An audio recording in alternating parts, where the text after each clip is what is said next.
Yeah, the point that I made is an extension from the character of the armistice agreement that was reached in 1953.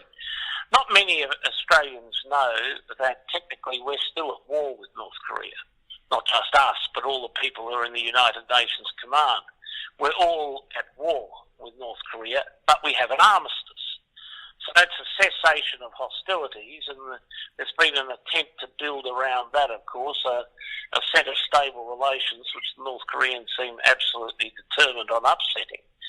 So that's why I made the point that I do, that if the armistice broke down, will it be the war in continuation, and we would actually be in it, because we said we would.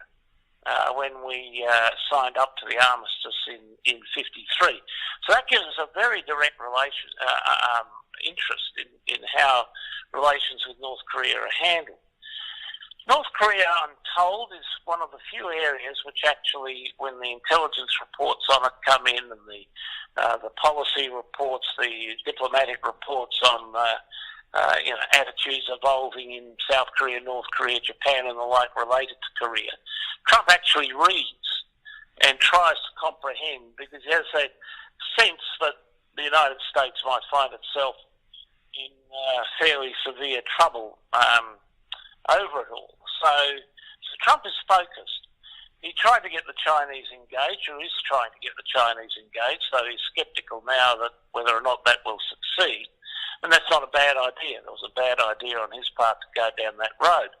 I think he is discovering how hard it would be to get up a legal justification for preemption, or to do preemption itself in an environment where really quite severe damage might occur in the South and in Japan if a war ever broke out, even if the war happened to be won.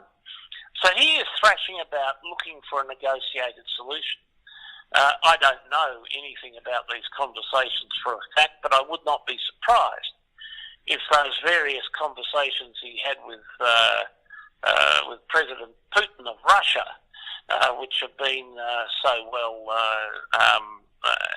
outlined, or the circumstances around them outlined in the press, I would not be surprised if incorporated in those discussions with Putin was a sort of a bit of a plea for, well, help. So can we get together a negotiation here? Can we get together the conditions, the basis for a negotiation with North Korea?